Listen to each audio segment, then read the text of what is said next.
Dans Marc chapitre 9, à partir du premier verset jusqu'au 13e verset. Mais je vais le prendre en deux parties. Je vais prendre la première partie. Je vais commencer du verset 1er jusqu'au verset 7. Et puis, prochainement, nous allons encore partager la suite pour voir ce que l'Éternel voulait parler par là. Je vais lire la parole de Dieu qui sont ses oracles dans le nom de Jésus. Marc chapitre 9 à partir du premier verset. Le Seigneur dit, ça c'est le Seigneur Jésus qui parle, il leur dit encore, je vous le dis en vérité, quelques-uns de ceux qui sont ici ne mourront point, qu'ils n'aient vu le royaume de Dieu venir avec puissance. Le verset 2 nous dit, 6 jours après, Jésus prit avec lui Pierre, Jacques et Jean, et il les conduisit seuls à l'écart sur une haute montagne. Il fut transfiguré devant eux.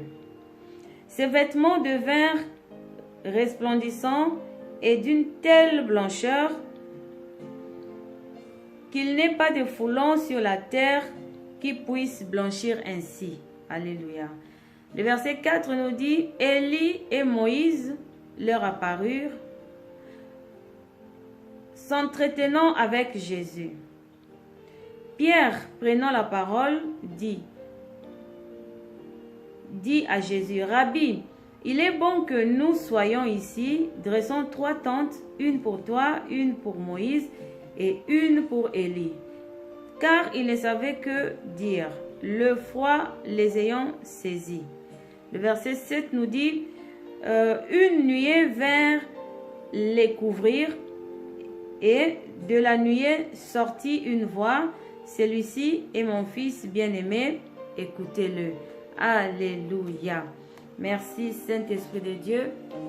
Merci Jésus, merci Dieu Tout-Puissant, toi qui nous as donné ton Fils, Jésus-Christ, l'unique Fils et ton bien-aimé, que nous puissions l'écouter. Sois avec nous et donne-nous la force et l'intelligence de pouvoir comprendre toutes les paroles qui sortent de la bouche de ton Fils Jésus. Amen. Bien-aimé, avant d'ouvrir cette parenthèse, je veux d'abord rentrer dans Philippiens chapitre 3, le verset 14. Là, c'est l'apôtre Paul qui disait. L'apôtre Paul avait dit, je cours. Il dit que je cours vers le but pour remporter le prix de la vocation céleste de Dieu en Jésus-Christ. Pourquoi l'apôtre Paul avait dit cela?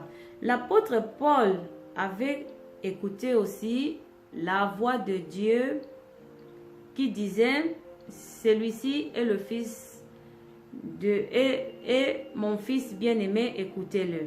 Et par là, l'apôtre Paul avait découvert que cette parole donne la vie.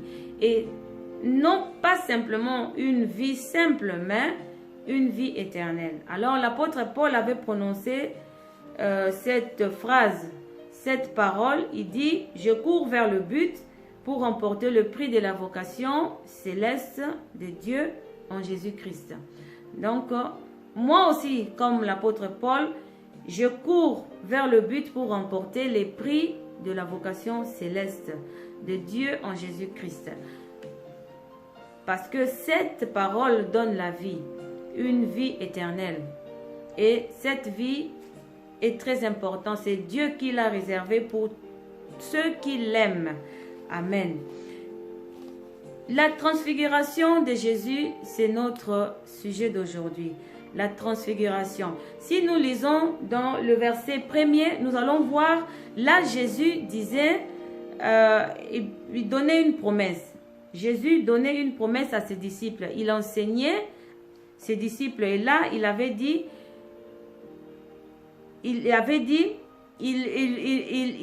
en vérité, quelques-uns de ceux qui sont ici, parmi ses disciples, ils ne mourront point, qu'ils n'aient vu le royaume de Dieu venir avec puissance. Donc le royaume de Dieu, c'était Jésus lui-même qui devait venir avec puissance sur la terre.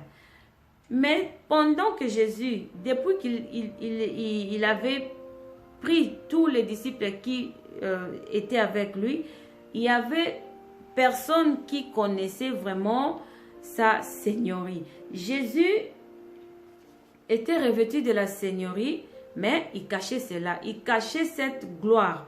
Il n'avait montré à personne.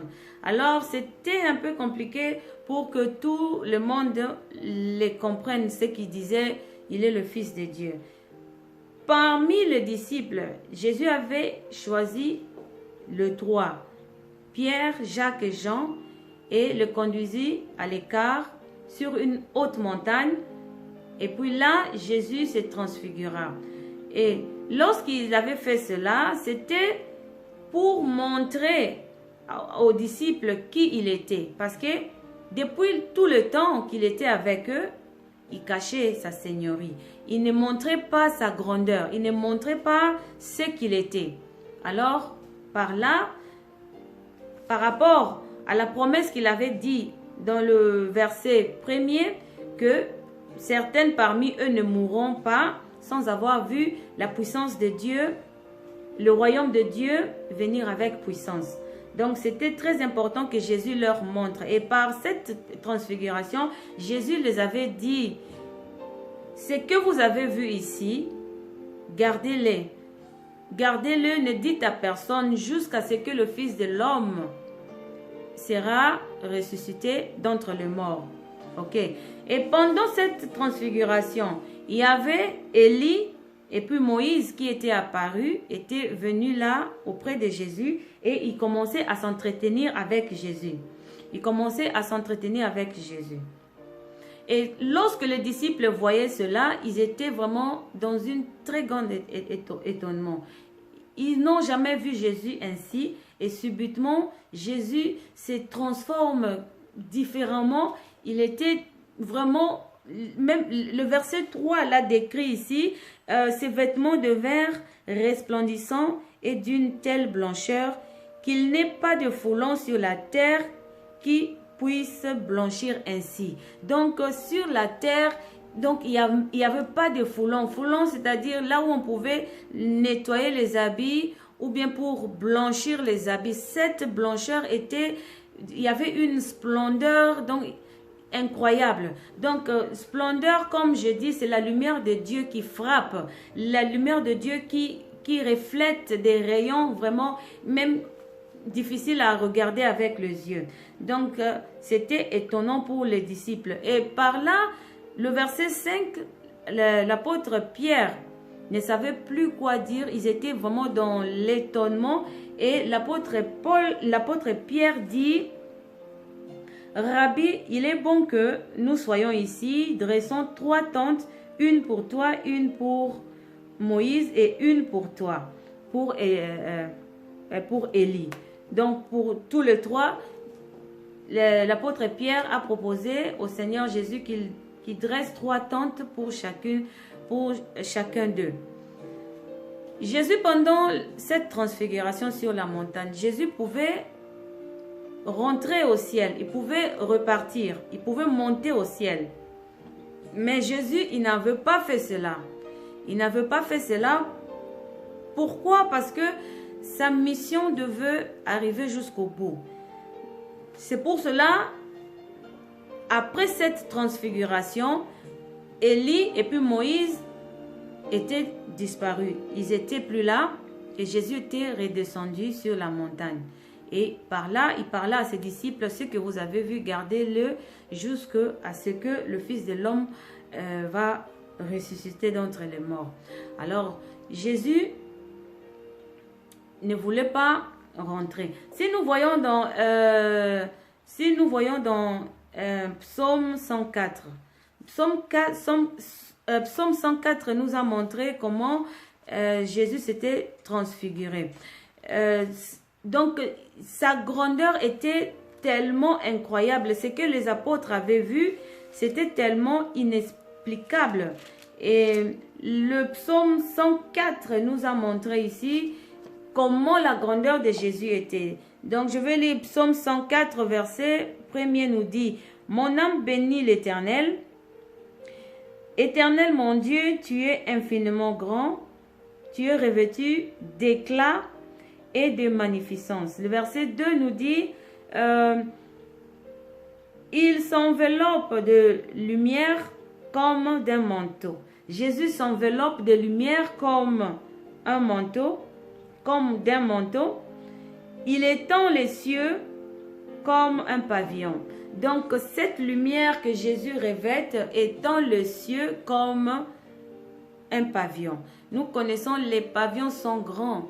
Donc regardez le cieux tellement que comme le cieux est tellement grand, c'est ça la grandeur de Jésus. Donc personne, donc il n'y a rien qui peut contenir cette grandeur. Donc Jésus est tellement grand qu'il peut faire des choses incroyables. C'est pour cela Dieu a insisté, celui-ci est mon fils, écoutez-lui. Parce qu'il est tellement grand et lorsqu'une personne est grand et pleine de dignité, toute parole qui sort de lui a beaucoup d'importance dans la vie d'une personne. Si je vous donne un exemple facile, comme nous sommes sur la terre, si par exemple parmi nous il y a quelqu'un qui reçoit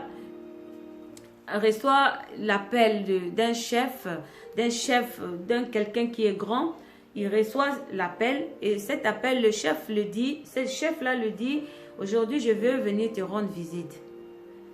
Comment la personne sera? La personne sera dans une joie immense. Non, il sera dans une vraiment joie parce qu'il se dira que peut-être ce chef veut m'apporter quelque chose de bien, de grand qui peut me faire du bien ou bien qui peut me sauver. Alors combien de fois, lui c'est seulement le chef comme tous les hommes. Vous vous mettez vraiment dans la joie. Et maintenant, Jésus qui est vraiment plus grand que ça. Donc quand Jésus dit qu'il vient vous rendre visite ou bien qu'il vient chez vous, qu'est-ce que Jésus peut faire pour vous? Donc c'est vraiment très grand. C'est pour cela Dieu avait insisté, celui-ci est mon fils bien-aimé, écoutez-le. Donc nous devons écouter Jésus parce que sa grandeur est tellement grande. Jésus peut faire des choses incroyables que vous personnellement, vous ne pouvez pas s'attendre. Donc c'est très important. Bien-aimé, aujourd'hui je m'arrête d'abord par là. Nous allons partager la suite par après. Pour gagner un peu de temps, parce qu'on n'a pas assez de temps, nous allons gagner un peu de temps. Je m'arrête par là. Donc, c'est la grande